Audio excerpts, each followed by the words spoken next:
Mau pahala? Subscribe ya. Bismillahirrahmanirrahim.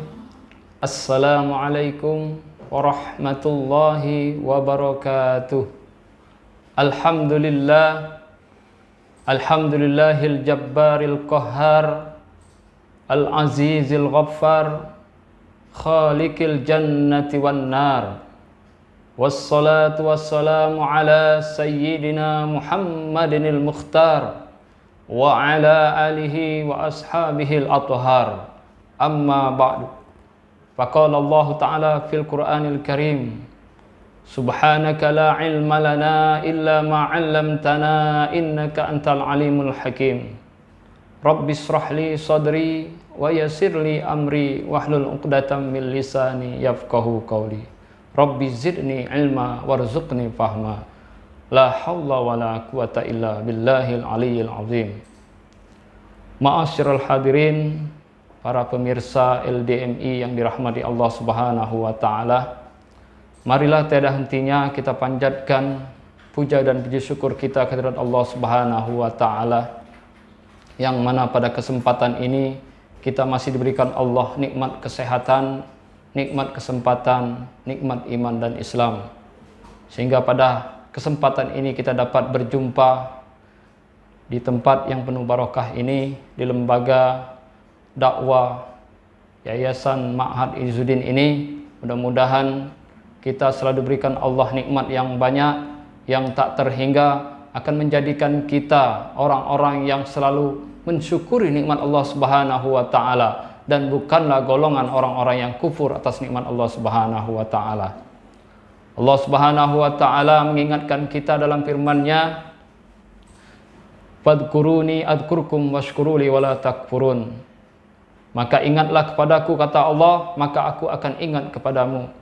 Dan syukurilah nikmat, bersyukurlah atas nikmatku, dan janganlah engkau kufuri nikmatku. Mudah-mudahan paling tidak ada 4 hal di dalam kita bersyukur kepada Allah Subhanahu wa taala. Yang pertama yaitu bersyukur dengan hati. Kalau hati sudah bersyukur kepada Allah Subhanahu wa taala, hati akan selalu husnuzon kepada Allah Subhanahu wa taala. Akan timbul dari hati kita berbaik sangka atas semua yang terjadi pada diri kita ini. Akan kita ambil hikmahnya, bahwasanya semua yang terjadi pada diri kita ini atas izin Allah Subhanahu wa taala, inilah yang terbaik untuk diri kita. Semua yang kita lakukan, semua hal yang terjadi ini atas izin Allah Subhanahu wa taala, yang selalu kita syukuri dengan hati kita.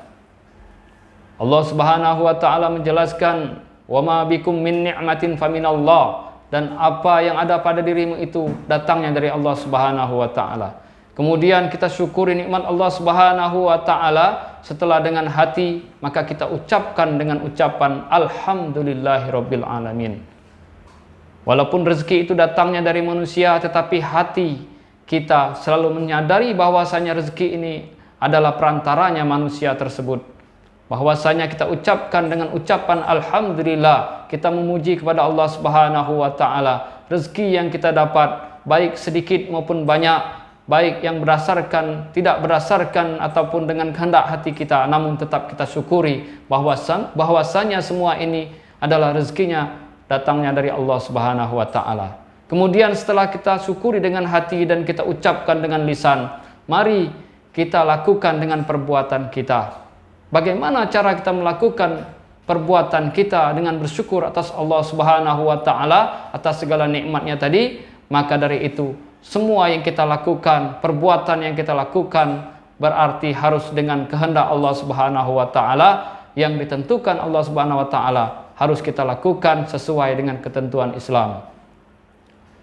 Semua rezeki, baik itu harta maupun badan kita ini, anggota tubuh kita ini, kita lakukan untuk selalu mengerjakan perbuatan-perbuatan yang baik.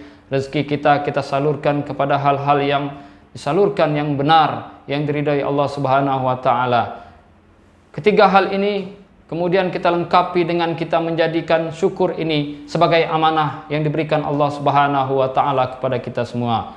Mudah-mudahan rezeki ini akan kita jaga, akan kita pelihara agar tidak menjadi orang-orang yang kufur atas nikmat Allah Subhanahu wa taala, baik itu disyukuri dengan hati, dengan lisan kita, dengan perbuatan kita, dan mari kita jaga nikmat Allah Subhanahu wa taala ini agar kita tidak tergolong orang-orang yang menjadi kufur atas nikmat Allah Subhanahu wa taala.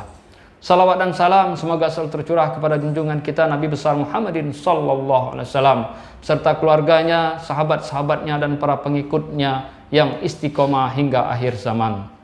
InsyaAllah kita pengikut Nabi besar Muhammadin sallallahu alaihi wasallam nantinya di yaumil qiyamah akan mendapatkan syafaat dari beliau, akan mendapatkan pertolongan dari Rasulullah sallallahu alaihi wasallam.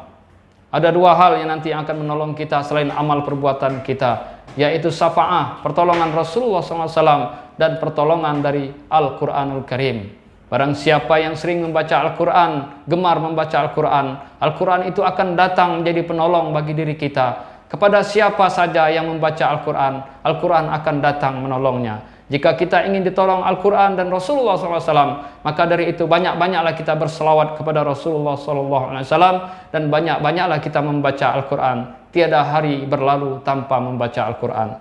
Hadirin kaum muslimin, para pemirsa LDMI yang dirahmati Allah Subhanahu wa taala.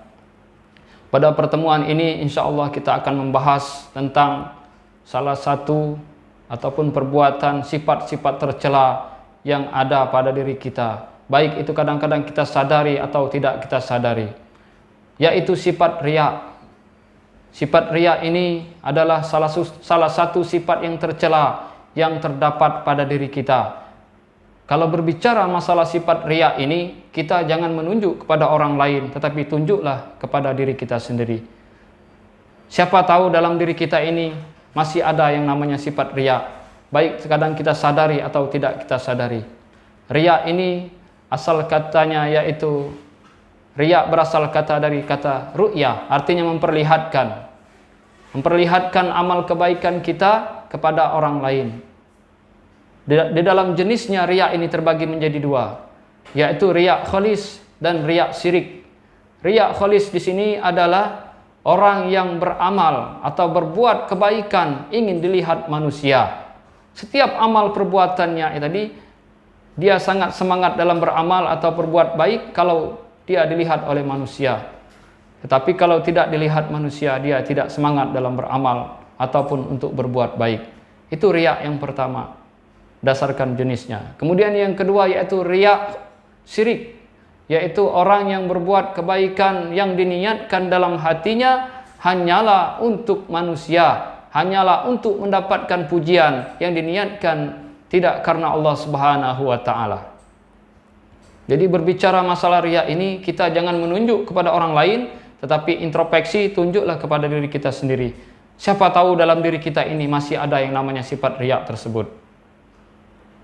Dalam surat Al-Ma'un Allah Subhanahu wa taala menjelaskan, fawailul lil musallin alladzina hum an salatihim sahun alladzina hum yura'un.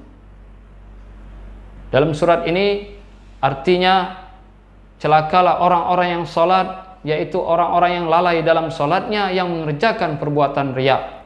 Bagaimana cara kita untuk mengatasi perbuatan riya? Yang pertama, mari kita luruskan niat kita lillahi ta'ala. Semua amal ibadah kita luruskan niat kita karena Allah Subhanahu wa taala. Tidak ada karena yang lain-lain. Kalau sudah semuanya kita niatkan karena Allah Subhanahu wa taala, baik kita dilihat orang ataupun tidak dilihat orang, kita akan semangat untuk beramal, berbuat kebaikan di dalam ibadah kita dan lain sebagainya.